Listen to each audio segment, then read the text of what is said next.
Kailangan ng church ay apostolic strong leadership. Hindi kami tinawag ng Diyos para gumawa ng batas na marami po yung mali at hindi nagbabago ng buhay. Tinawag kami ng Diyos para ipatupad ang batas ng Diyos na nagbabago ng buhay.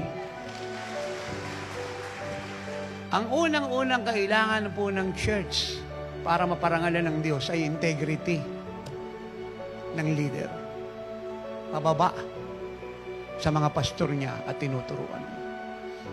Sana lahat ng leader kagaya ko.